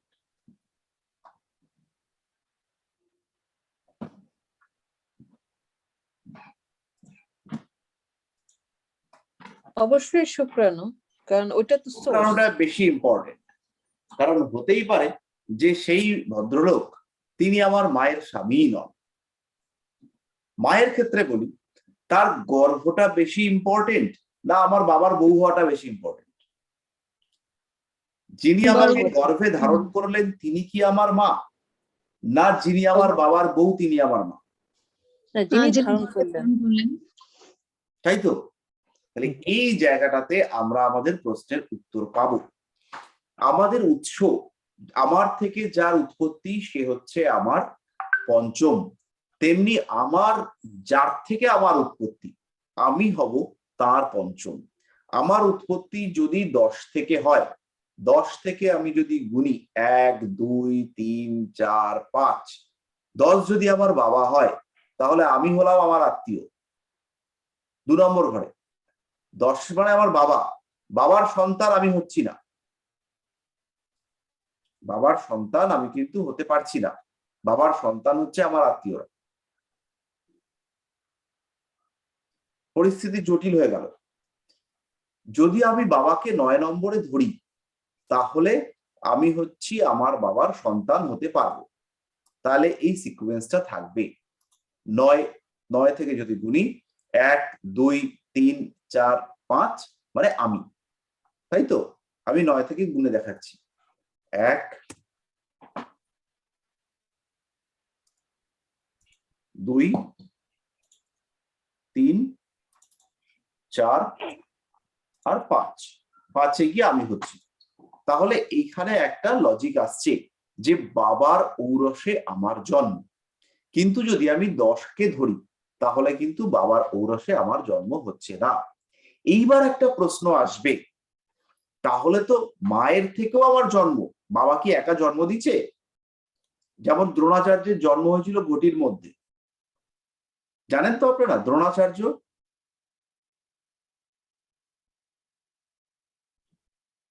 দ্রোণাচার্যের ঘটির মধ্যে জন্ম হয়েছিল, আপনারা কি জানেন এটা? তো তেমনি একটা ঘটি আমাদের খুঁজে বার করতে হবে যার মধ্যে আমাদের জন্ম হতে পারে, না হলে মায়ের থেকেও তো আমার জন্ম, তাহলে তো মাও আমার নবম ভাবী হওয়া উচিত, তাই না? এই জায়গাটাতে তখনকার দিনের ঋষিরা একটা বুদ্ধি খাটিয়েছে। এইখানে যে ডিসাইডিং ফ্যাক্টর ক্রোমোজোমের যে ডিসাইডিং ফ্যাক্টর, তাকে তারা 9 নম্বর ঘরে রেখেছে, সেটা হচ্ছে পিতার ক্রোমোজোম XY, আর মাকে এখানে ধারণ কর্ত্রী হিসেবে রাখা হচ্ছে। মায়ের শরীর হচ্ছে আমার শরীরের ধাত্র মানে হচ্ছে গিয়ে স্যাক, যার মধ্যে আমার শরীরটা গ্রো করবে, যেখানে আমার শরীর সেটা স্থিতিশীলতা প্রাপ্ত হবে। যে শরীর আমার শরীরটাকে ধারণ করবে সেই হচ্ছে আমার মা। এই কনসেপ্টটাকে কাজে লাগানো হয়েছে। তাহলে এইটা হচ্ছে হাউস অফ স্টেবিলিটি, আমার 4th হাউস, তাই তো? এইটা পরিষ্কার হলো? তাহলে এইবার একটা জটিল পরিস্থিতি তৈরি হচ্ছে, সেইটা হচ্ছে যে তাহলে তো মা আর বাবার বউ হচ্ছে না, তাই না? এইবার এই জায়গাটাতে স্বামী স্ত্রীর সম্পর্কের তুলনায় ফিজিক্যাল রিলেশনশিপের সম্পর্কটাকে গুরুত্ব দেওয়া হয়েছে।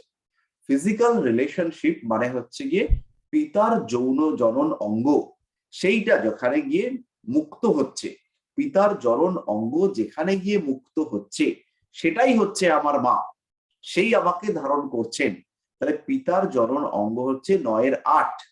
এবার আপনারা 9 থেকে গুণে দেখুন, 9-এর 8 গিয়ে পড়বে 4 নম্বর ঘরে। বোঝা গেল? পিতার লিঙ্গ মায়ের শরীরে যেখানে প্রবিষ্ট হচ্ছে সেইটা হচ্ছে আমার, মানে সেই শরীরটা আমাকে ধারণ করবে, সেই হচ্ছে আমার ধাত্রী। এরকম তো ঘটনাটা ঘটবে না যে পিতা একজনের সঙ্গে শারীরিক সম্পর্ক করলেন, আর একজন সে আমার মা হয়ে বসলো, এরকম তো সাধারণত হয় না। সেই শরীরটাই আমাকে অ্যাবনর্মাল কেসে হতে পারে, এখন এই সমস্ত হয়, সরোগেসি টরোগেসি কি সব হয়েছে, কিন্তু জেনারেল কেসে সেটা কি হবে, পিতা যেখানে শারীরিক সম্পর্ক করবেন সেই শরীর আমাকে ধারণ করবে। তাহলে পিতার শারীরিক সম্পর্ক সেটা আসছে হচ্ছে পিতার 8ম ঘর থেকে, 5-এর পরে 6, তারপরে 7, আর তারপরে হচ্ছে 8। তাহলে এই 8 নম্বর ঘরটা দেখুন, সেই হচ্ছে গিয়ে আমার ধাত্রী, সেই আমার মা। বোঝা গেল? অরিন্দম বাবু আছেন? হ্যাঁ স্যার, বোঝা গেছে, ক্লিয়ার হয়ে গেছে। কোনো কনফিউশন? না, কোনো কনফিউশন নেই। সত্যি তো? হ্যাঁ স্যার। কনফিউশন থাকলে বলবেন, আমি উত্তর খুঁজবো। মোটামুটি 80% অ্যাস্ট্রোলজার তাদের কাছে এই কনফিউশন রয়েছে। স্যার এটা অনেক বইয়ে কিন্তু 10 ধরে, আবার অনেক বইয়ে 9 ধরে। হ্যাঁ, অনেক বইয়ে 10 ধরে, অনেক বইয়ে 9 ধরে, কিন্তু যদি আমরা পরাশরীয় ঘোরা দেখি তাহলে ওখানে আমরা 9কেই পাবো, তবে 10কেও ধরা হয়েছে। কারণ পিতা যখন পালক, পিতা যদি আমাকে পালন করেন তাহলে তিনি 10। হ্যাঁ স্যার। হ্যাঁ, এই সমস্ত কনফিউশন রয়েছে, কিন্তু 9 নম্বর থেকে আপনি পারফেক্ট রেজাল্ট পাবেন। না স্যার, আইডিয়াটা ক্লিয়ার হলো একদম। হ্যাঁ, এটাই ঠিকঠাক আইডিয়া।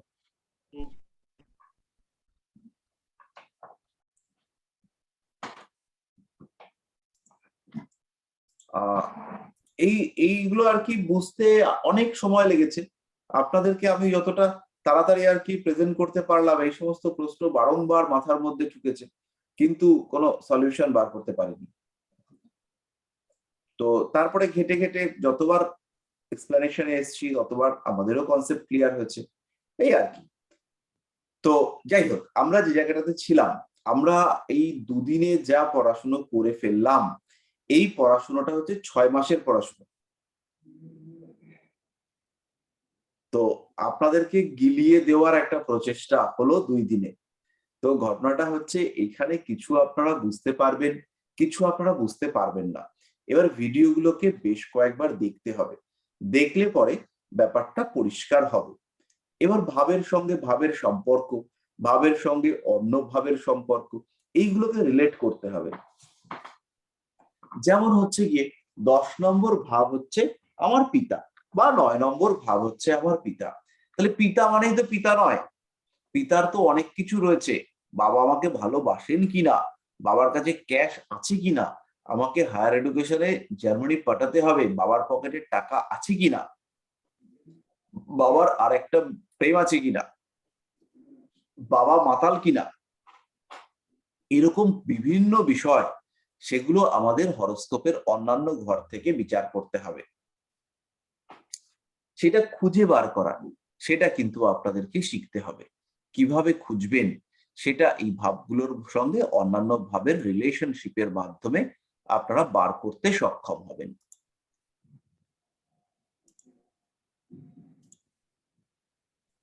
বোঝা গেল? এবার একটুখানি রেকর্ডিংটা অফ করি।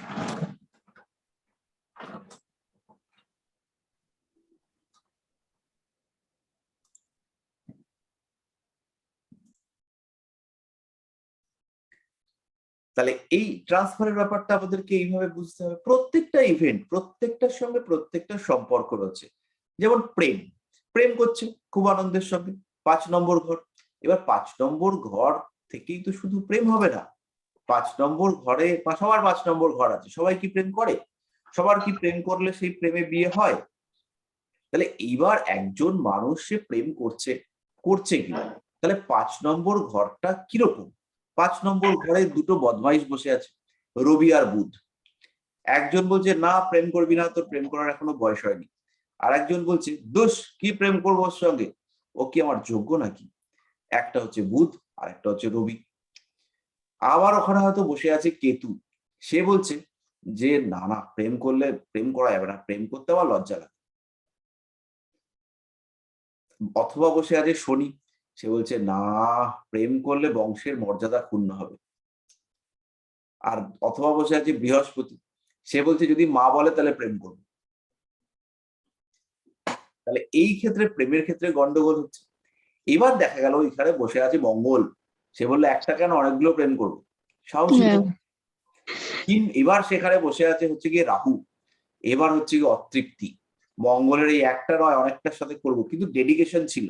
যেই রাহু চলে এলো সেই ডেডিকেশন পুরো ঘেটে গেল। সেখানে যেই শুক্র চলে এলো, সেখানে একদম রাহু মঙ্গল শুক্রের প্রভাব, একদম প্রেম করতেই হবে। তাহলে এই গ্রহগুলোর উপস্থিতি, সেখান থেকে আপনাদের রিয়ালাইজ করতে হবে যে প্রেম করবার প্রবাবিলিটি কতটা। বৃহস্পতি শনি থাকলেও প্রেম করে, কিন্তু পঞ্চমের রবি, পঞ্চমের বুধ, এরা প্রেমকে অপোজ করবার চেষ্টা করে। আবার অনেক ক্ষেত্রে দেখা যায় যে পঞ্চমে বুধ বসে রয়েছে, কিন্তু সেই বুধ রয়েছে শুক্রের নক্ষত্রে, বা সেই বুধের উপর রাহুর দৃষ্টি রয়েছে, ছোট্টবেলা থেকে প্রেম করছে, একদম প্রাইমারি স্কুল 3 থেকে প্রেম। অবাক কাণ্ড। পঞ্চমে যদি শনি মঙ্গল চন্দ্রকেতু থাকে তাহলে শনি মঙ্গল চন্দ্রকেতু থাকলে কিরকম, কোন লগ্ন, পঞ্চম ভাবটা কি, কোন তত্ত্বের, অনেক রকম কনফিউশন আসবে। আমাদের স্পেসিফাইড প্রবলেমে আমরা যেতে পারবো না। আমাদের একটা মানুষ, তার লগ্ন হচ্ছে মেষ, সে অগ্নিতত্ত্বের লোক। অগ্নিতত্ত্বের লোকের প্রেম আর জল তত্ত্বের লোকের প্রেম পুরোপুরি আলাদা। অগ্নিতত্ত্বের মানুষের প্রেম কোয়ালিটি আলাদা, সেই প্রেমের মধ্যে কোনো রসকস নেই, হিংস্র কর্তব্য হাবভাবিকিতা। জল তত্ত্বের প্রেম বিরাট রোমান্টিক, প্রেম দেখেই মনে হচ্ছে ওরে বাবা। অগ্নিতত্ত্বের মানুষ প্রেম করতে করতে কিন্তু অন্যদিকে তাকাচ্ছে না। অগ্নিতত্ত্বের মানুষও প্রেমিকাকে নিয়ে বাইকে করে যাচ্ছে, আর জল তত্ত্বের মানুষও প্রেমিকাকে নিয়ে বাইকে করে যাচ্ছে। এবার জল তত্ত্বের মানুষ, সে প্রেমিকার সঙ্গে সারাক্ষণ রোমান্টিক গল্প করছে, কিন্তু নজর অন্যদিকে। অগ্নিতত্ত্বের মানুষ প্রেমিকাকে একটা আপদ বলে মনে করেছে, কিন্তু তার নজর কোনো দিকে নেই, সে সোজা রাস্তা দেখে বাইক চালাচ্ছে।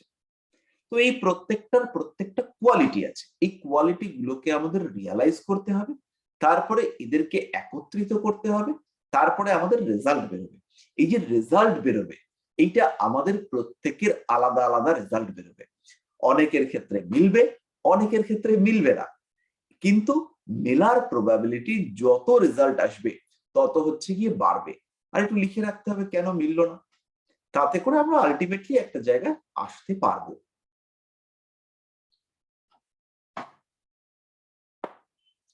ব্যাপারটা জটিল, কিন্তু পঞ্চমে শনি মঙ্গল রাহু বুধ থাকলে পরে কি হবে এইটা আইডেন্টিফাই করা মুশকিল। পঞ্চমটা দেখা গেল তুলা রাশির পঞ্চমে শনি বসে রয়েছে, মার্গী শনি সঙ্গে মঙ্গল, প্রেম করে বিয়ে হতে পারে, কারণ পঞ্চমপতি সপ্তমপতি যোগ হলো। এটাই হলো শনি মঙ্গল যোগ তৈরি হলো, এইটাই হলো হচ্ছে গিয়ে ধনু লগ্নের ক্ষেত্রে। তাহলে 5 নম্বর ঘরটা হচ্ছে মেষ, শনি হচ্ছে এখানে দ্বিতীয় পতি, দ্বিতীয় পঞ্চম কানেক্টেড হলো, তাহলে ফ্যামিলির মধ্যে প্রেম হতে পারে। আবার এই ঘটনাটাই ঘটলো সিংহ লগ্নের ক্ষেত্রে, মঙ্গল পঞ্চমপতি, শনি হচ্ছে গিয়ে সপ্তমপতি, এই ক্ষেত্রেও প্রেমে বিয়ে হতে পারে। আবার শনি সে প্রেমে বিলম্ব করাতে পারে, প্রচুর টাইপের প্রবাবিলিটি আসতে পারে। আবার তার সঙ্গে দশাটা এসে আরো কনফিউজ করবে আমাদের। দেখা গেল এই সময় চলছে রবির দশা, প্রেম দাঁড়াবার সম্ভাবনা কম। তার সঙ্গে আমরা তো গোচরকে আনিনি এখন, তাকে আনলে পরে আরো জটিল হবে পরিস্থিতি। তো আমাদেরকে বিশ্লেষণ করতে হবে, অ্যানালাইসিস করতে হবে প্রত্যেকটা জিনিসের কি হতে পারে। প্রেডিকশন যদি আমরা প্রপার অ্যানালাইসিস করি, যত অ্যানালাইসিস করব প্রেডিকশন মিলবার প্রবণতা কমবে, এইটা কিন্তু ট্রু ফ্যাক্ট। একটা মানুষের প্রপার প্রেডিকশন করবার জন্য অনেকদিন তাকে স্টাডি করতে হবে। একই কুণ্ডলী, একই রকম কুণ্ডলী, দুজনেরই সিংহ লগ্ন, দুজনেরই একই সময় জন্ম, একই লগ্ন, একই রাশি, কিছুই তফাৎ নেই, আমারই কাছের বাড়ি, একজন হচ্ছে গিয়ে বিরাট পড়াশোনায়, আর একজন সে কিছুই পড়াশোনা হয়। যমজ বাচ্চাদের ক্ষেত্রে তো এরকম দেখতেই পাওয়া যায়। স্যার যমজ বাচ্চাদের ক্ষেত্রে এরকম একটা কেস আমার কাছে এসেছে। যমজ বাচ্চা একটা, যে প্রথম বোনটা সে সার্ভিস করছে এবং ভালো পজিশনে আছে, কিন্তু সেকেন্ড যে আছেন তিনি ঘর সংসার সামলাচ্ছেন। তো এক্ষেত্রে আমি বিচারটা কিভাবে করব? রাশি লগ্ন একটা বিচার আমরা শিখবো হচ্ছে গিয়ে মোটামুটি 8-9 মাস ক্লাস করবার পরে। তো আমাদের এরকম আসবে, আমাদের জেনারেল প্রেডিকশন এগুলো মিলবে না, তারপরেও যখন আমরা শিখবো তখনও কিন্তু আমরা মেলাতে পারবো না। একটা মানুষকে স্টাডি করে বুঝতে যে এই মানুষটার গ্রহগুলো কিরকম ফল দিচ্ছে লম্বা টাইম লাগে, তারপরে হচ্ছে গিয়ে তখন আপনার প্রেডিকশন মিলতে শুরু করবে। আপনাকে বুঝতে হবে যে ওই লোকটার মঙ্গল কিরকম ফল দিচ্ছে। একজন মানুষ আসতেই পারে যার রবির অন্তর্দশা এলেই চাকরিতে বেটারমেন্ট হয়, আর বৃহস্পতি কিংবা শুক্রের অন্তর্দশায় চাকরি খারাপ হয়, আসতেই পারে লোকটা। সেই লোকটাকে রিয়ালাইজ করতে হবে যে এই লোকটার এই গ্রহটা খারাপ ফল দেয়, সেইটার পরে আপনি বুঝতে পারবেন যে একে কি প্রেডিকশন করা উচিত, এর রেমেডি কেমন হওয়া উচিত। চাকরির জন্য রেমেডি করলেন আপনি রুবি, চাকরির জন্য রেমেডি রুবি করলেন, দশম ভাবের রেমেডি হলো, হওয়ার সঙ্গে সঙ্গে দেখা গেল যে প্রেমিকা চলে গেছে, কারণ দশমের অষ্টম হচ্ছে পঞ্চম। তো প্রেমিকার দেখা গেল আরেকটা প্রেম তৈরি হয়েছে, পঞ্চমের ষষ্ঠ সেই জায়গাটাতে রুবি এসে চার্জ করলো, সেইখানে দেখা গেল প্রেমিকা চলে গেছে, বিয়ে টিয়ে করবে না বলে দিচ্ছে। এবার আপনাকে বুঝতে হবে কোন টাইমে কোনটা বেশি রিকোয়ার্ড। আপনি চাকরির জন্য রেমেডি করবেন, না হচ্ছে গিয়ে প্রেমটাকে বাঁচিয়ে রাখার জন্য বলবেন যে তুই প্রেমটাই করে যা, চাকরি তো দরকার নেই। এবার এরকম প্রচুর কনফিউশন অ্যাস্ট্রোলজিতে আসবে।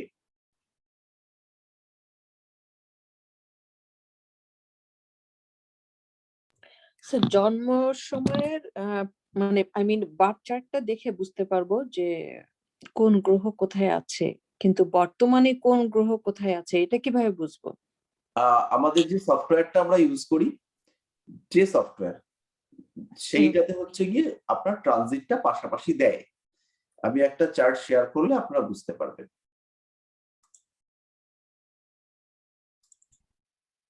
এই যে চার্টটা রয়েছে, এই কুণ্ডলীটাতে পাশেই এটা দেখতে পাচ্ছেন, এইটা হচ্ছে গিয়ে আপনারা পেয়ে গেলেন, এখান থেকে সরাসরি পাবেন।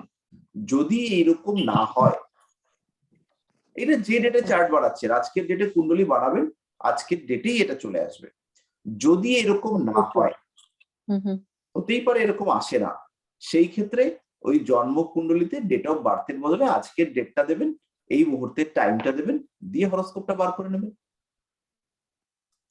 হুম। Okay. আচ্ছা, সেক্ষেত্রে গ্রহের অবস্থান তো দুইটাতে দুই রকম আসবে, কারণ এখানে দেখছি গোচরে একভাবে আছে আর বার্থ চার্টে আরেক ভাবে আছে। তো হুম। কোনটাকে গুরুত্ব দিব? বার্থ চার্টকে গুরুত্ব দিতে হবে। না, এখানে দেখাচ্ছে যে কেতু আছে সপ্তমে, না? কিন্তু গোচরে দেখাচ্ছে শনি, সপ্তমে শুক্র আছে, তাই তো? হ্যাঁ, না, শুক্র হচ্ছে গিয়ে গোচরে ষষ্ঠে আছে, এখানে হচ্ছে গিয়ে ভিনাস, আর এখানে হচ্ছে স্যাট। আচ্ছা, এইবার হচ্ছে গিয়ে বিচারটা কিভাবে হবে? ধরে নেওয়া যাক যে এই যে সপ্তমে কেতু আছে, আরো একটা বিষয় রয়েছে, কার বিচার করছি সেটা ইম্পর্টেন্ট। এই মহিলা বা এই পুরুষ, এর বয়স হচ্ছে 1980, তাহলে 7th হাউসটা হচ্ছে এই সময় এর বিয়ে করেছে বা বিয়ে ওরিয়েন্টেড কোয়ারি এর থাকতে পারে। তাহলে এই যে 7th হাউসে কেতু কমপ্লিকেশন ইন্ডিকেট করছে, স্যাটার্নের উপস্থিতিতে এই কমপ্লিকেশন রিলেটেড পেইন আসতে পারে। ম্যারিড লাইফ হলে পরে স্যাটার্ন ইন্ডিকেট করে সেপারেশন, স্যাটার্ন ইন্ডিকেট করে স্যাক্রিফাইস। তাহলে এই যে 7th হাউস, এইখানে এরকম ঘটনা ঘটতে পারে যে ম্যারিড লাইফে প্রচুর কমপ্লিকেশন আছে এবং সেই কমপ্লিকেশনের জন্য ওয়াইফ বা হাজবেন্ড তিনি সেপারেট হচ্ছেন। আবার ইন্ডিকেট করতে পারে, কেতু ইন্ডিকেট করে সাবকনশিয়াস মাইন্ড, স্পিরিচুয়ালিজম। তাহলে এখানে স্পিরিচুয়াল ডেভেলপমেন্ট হচ্ছে, কার হচ্ছে? হাজবেন্ড বা ওয়াইফের, স্পাউসের, কেতুর জন্য। যেই মাত্র এই কেতু ট্রানজিট স্যাটার্নকে পেল, পাওয়ার সঙ্গে সঙ্গে কি হলো, সেই শনির প্রভাবে তার মধ্যে গৃহ ত্যাগ করবার, সংসার পরিত্যাগ করবার মানসিকতা চলে এলো। তার কুণ্ডলিনী জাগ্রত হয়েছিল, সে সদ্গুরু পেয়ে গেল, এইবার সে বাড়ির থেকে বেরিয়ে পড়লো। তাহলে এই টাইপের ইভেন্ট হতে পারে, বুঝতে পারলেন? আপনাদেরকে একত্র করে রেজাল্ট বলতে হবে। এইবার এই শনিটা কতটা অ্যাক্টিভ, কতটা এই মানুষটাকে সাপোর্ট দিতে পারবে বা ডিস্টার্ব করতে পারবে, সোজা চলে আসতে হবে দশায়। তাহলে শনি হচ্ছে কি এখানে বিরাট অ্যাক্টিভ, কারণ এই মুহূর্তে শনির দশা, শনির অন্তর্দশা চলছে। তাহলে এখানে শনিকে গুরুত্ব দিতে হবে। বুঝতে পারলাম? আস্তে আস্তে ঠিক হবে। নতুন একটা চার্ট দেখলেই দেখবেন যে এখনটা তো বুঝিয়ে দিলাম, আর একটা কুণ্ডলী হাতে পেলেই দেখবেন এটা কি হবে, আর মিলবে না। ঠিক আছে, সমস্যা নেই, এটাই আমাদের স্বাভাবিক। আমরা আস্তে আস্তে যত কুণ্ডলী ঘাটাঘাটি করব, প্রেডিকশন করব, কনফিডেন্স লেভেল বাড়বে। আমাদের প্রচুর প্রেডিকশন করতে হবে। আর যমজ সন্তান বিচারের ক্ষেত্রে আমরা D60 চার্ট থেকে লগ্ন ক্যালকুলেশন করব, এটা একটা প্রসেস আছে। এছাড়াও আমরা যে দ্রেক্কান কুণ্ডলী, সেই দ্রেক্কান কুণ্ডলীর তৃতীয় ভাবকে লগ্ন ধরে আমরা দ্বিতীয়টার বিচার করতে পারি। এটা আপনারা যারা নতুন এসেছেন তারা একদমই বুঝবেন না, কিন্তু অদ্রিজা ও হচ্ছে গিয়ে অনেকদিন প্র্যাকটিস করে, ওর আর কি এটা বুঝতে সুবিধা হবে। দ্রেক্কান কুণ্ডলীর তৃতীয় ভাবকে লগ্ন ধরে বা ষষ্ঠী অংশ কুণ্ডলীতে বার্থ প্লেস বা বার্থ টাইম প্লেস করলে পরে লগ্নটা সেপারেট হয়ে যাবে। ওই ষষ্ঠী অংশ কুণ্ডলীর লগ্নকে লগ্ন ধরে ষষ্ঠাংশ তুল্য লগ্ন চার্ট প্রস্তুত করে আমরা বিচারটা করব। স্যার, কোন ঘরে তো ইয়ে থাকে না, গ্রহ থাকে না, বার্থ চার্টে তো প্রতিটা ঘরে তো আর গ্রহ থাকে না, কিছু কিছু এমটি থাকে, তাই না? হ্যাঁ, তো এমটি গুলিকে আমরা কিভাবে মানে কেন? কাউন্ট ওদের তো করবো? অধিপতি আছে, ওদের তো লর্ড আছে, সেই লর্ডকে দেখে বিচার করব। লর্ড ও কেমন, আচ্ছা। আসল হচ্ছে লর্ড কে, মালিক, অধিপতিকে, তার কন্ডিশন বিচার করতে হবে। যারা দেখছে, যারা নাড়া দিচ্ছে, যারা ডিস্টার্ব করছে, যারা ইনফ্লুয়েন্স করছে, তারা পরে, কিন্তু আগে হচ্ছে কে লর্ড, তার উপরে বেস করে বিচার করবে। আচ্ছা, তার মানে লর্ডের প্রভাবটা বেশি থাকবে, আর অবশ্যই, যে গ্রহ থাকবে তার সাথে লর্ডের কি সম্পর্ক সেটাই মানে হ্যাঁ, একদম অ্যাপ্লাই হবে তার লাইফে। একদম। আচ্ছা,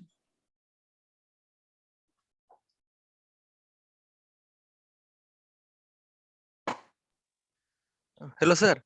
হুম, স্যার কোনো এক জায়গায় দেখেছিলাম যে কোনো গ্রহের ডিগ্রি যদি কম থাকে, মানে 1, 2, 3, 4 ডিগ্রি থাকে, তাহলে সে ভালো রেজাল্ট দিতে পারে না। হুম আম, কিন্তু আবার রবি 0 থেকে 10 ডিগ্রি পর্যন্ত উচ্চ।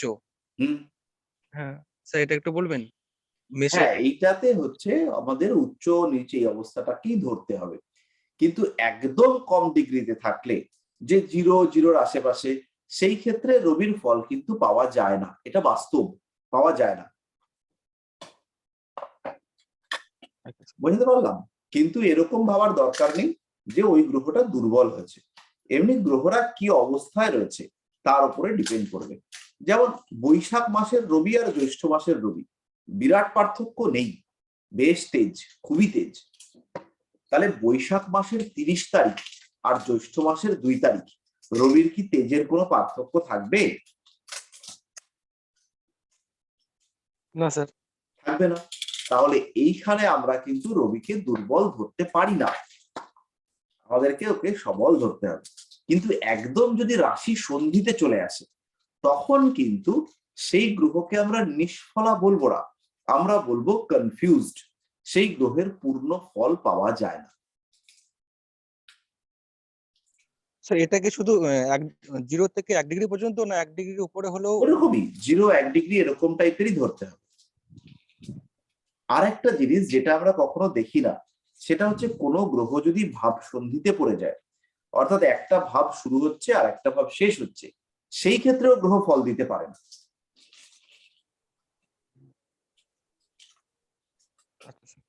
যাই হোক, এবার আমাদের হচ্ছে গিয়ে যেটা পড়া করতে হবে সেটা আমরা একটুখানি করে নিই।